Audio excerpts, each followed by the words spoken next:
Making it by the skin of your teeth. Whew, by the skin of my teeth. I had 1% and I got it plugged in right on time. And since I've been in the camera, I couldn't see that I was low. Like, I mean, my screen dimmed, so I figured I was low. But I didn't know I was at 1%. Perfect timing. Oh my gosh. I got one that says that. Hold on. Everything's falling into place with perfection. If you don't see it, you will. Divinely guided intervention doesn't always feel good. What's up, babe? What? There we go. Divine timing is at play here. You're being divinely guided. And it's not always going to feel good, right? It's not always going to be what you want to do. It's not always going to be what you want to hear. It's not always going to be what you had planned, like, or what you thought the way everything would go was. So, you know, you're feeling like, oh, this is really bad news or something really bad happening. No, it's not. No, it's not.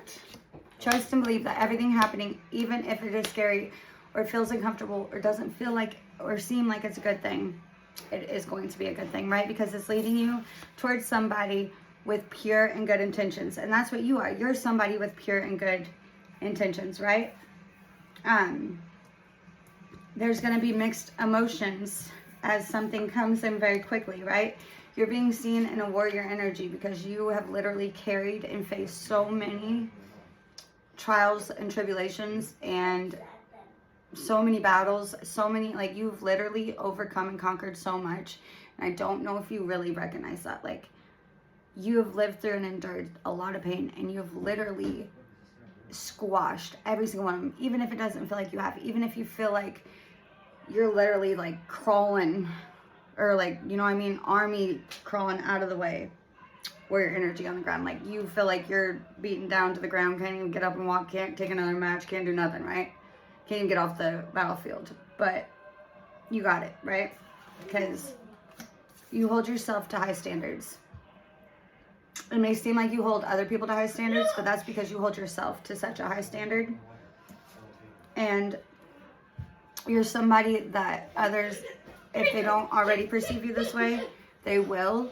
And it's in the sense of you got it all. Help me, Mom. Help you what, baby? Help you what?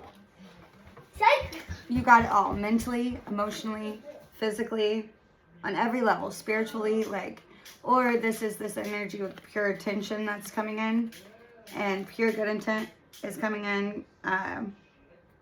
This could be the man energy that got your back. Hidden talents coming to light. The pedestal.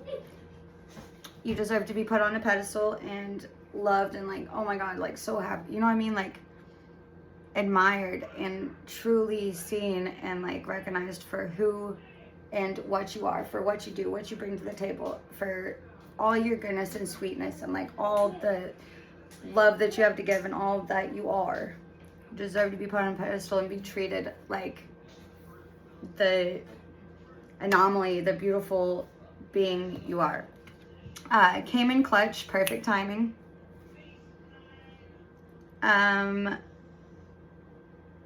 Removing delusions and illusions. Other people, okay, removing other people from delusions and illusions. So somebody may be coming in and really waking you up to how fucked up and toxic the situation that you've been in has been, right? And it's like they're coming in clutch, they're coming in perfect timing. Or this could also be the energy that you're presenting yourself in. But the incoming contracts that I was talking about earlier, you may not really trust them at this time. You know what I mean? Like, you're battle weary. You've been through a lot. If you're feeling a lot, though, you need to ask yourself, is this even mine? Meaning you have gifts. You're very empathetic. You have abilities. I'll bet you got abilities, right? So, meaning that you can pick up and literally feel other people's emotions and sometimes pains. So if you're feeling something and it's, you know, normally it's like a little bit of a duller sense, or like we're feeling emotions and we don't really know why we're feeling them, ask yourself, is this even mine? And if it goes away for a second and then comes right back, it's not yours. Say, I return to sender with love and consciousness attached, and give it back. Okay. 111, angel number, which this is not even the deck I have right here. And I thought I went through and got all of them out. Like, I don't know, it's crazy. Anyways, To whoever's most likely to convert to another religion for a partner.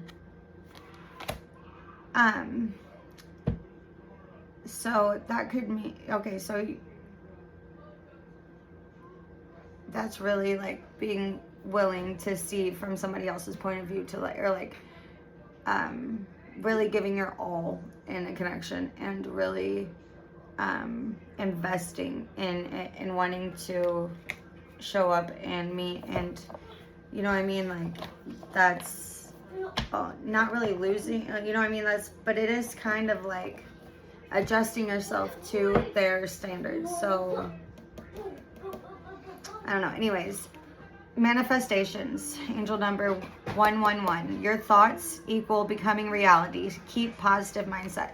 So it is really difficult when we're going through a difficult time to stay positive and keep a positive mindset. Like, it is extremely difficult. I know, I'm speaking from experience. I know the power of my words, and you'll still catch me saying, mindlessly saying stuff that is not stuff that I ever wish to create or to come true. And especially when you say it with emotion behind it, or conviction behind it, or like you say it with enough passion and like intent, I guess, or like really, really, really meaning it, you end up cursing your family or your situation or yourself, your life. Like, you don't want to do that. You really don't. I promise you.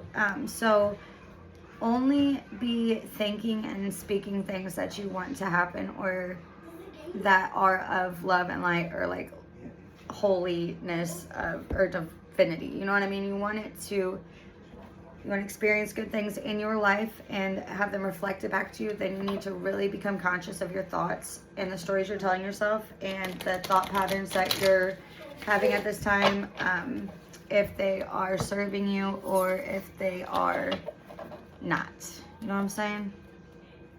Ask yourself, or like it, and it takes habit to become consciously aware of our thought patterns, and like, you know what I mean? We realize we're not our thoughts. We're the ones observing our thoughts. And how you do that is you get quiet and think the word purple in your head. Close your eyes and now say purple in your head. Okay. Did you hear yourself saying purple? So you're not your thoughts. You're the one observing and hearing your thoughts in your head, right? Your thoughts are a tool that works for you. It is a part of you, but it is not you. And when we are able to make that separation and not be consumed by our thoughts, and like realize that that's not us, it really, really, really helps in becoming aware of our thoughts and the conditioning that they've been in the habits that have formed of what we're thinking. Like, I've been dying to see you. No, I've been living to see you. Like, that, our subconscious mind doesn't know reality. Like, it doesn't have eyes, ears, or mouth. It only has what we perceive with our senses and tell it that it's we're perceiving. Like, literally, our thoughts go to it of what our senses have, you know what I mean, of our experiences and what we've whatever, and then it creates 95% of your reality from whatever you are telling that you're sensing and seeing and having, right? So that's big. So you really, really, really, really, really want to become conscious of your thoughts and what's going on up there. You know what I'm saying? And then it will show out here. We're not taking L's anymore. Really not switching up or abandoning ourselves anymore. We're trusting ourselves. We're really getting a good connection and relationship with ourselves. And in doing so, we're finding our gratitude and being very grateful for what we have in this moment, and it's inspiring others to do the same. You aren't into feeding the same storylines or communicating inside, like just talking in circles anymore. If the communication doesn't lead to anything, or it's not making any movement or headway, you're really not investing that time or that energy in that anymore. You're focused on new projects, learning new things and growing, and that's beautiful. And you're not fighting or focused on any negativity or trying to confront anybody, or you're really being compassionate to yourself and to others, and realizing that, you know, mean mad people are mean and mad because, you know, the hate that they're projecting out is the hate that they feel for themselves, and that's really makes it a lot easier to be more compassionate and understanding with them, right? Anyways, the Muse. And you're learning how to be flexible and not really being stuck in stubborn ways of thinking and perceiving things. Like, you're really opening yourself up to radical changes and taking control, but at the same time not taking control in a way that, like, obsessively. You are being open to opportunities and growth. You're being open to opportunities and growth, as well as okay, I know this didn't go the way that I initially wanted it to or planned it to, but that just means God has a better plan for me. And even though this looks kind of scary right now, I know it's happening for me, not to me, and we're going to grow with it. We're going to go with it. There is a spy master out here and a bit of distrust and knowledge. Definitely. Okay, so you're learning not to trust just what we've been taught, and realizing that there's been a whole forgotten way of operating.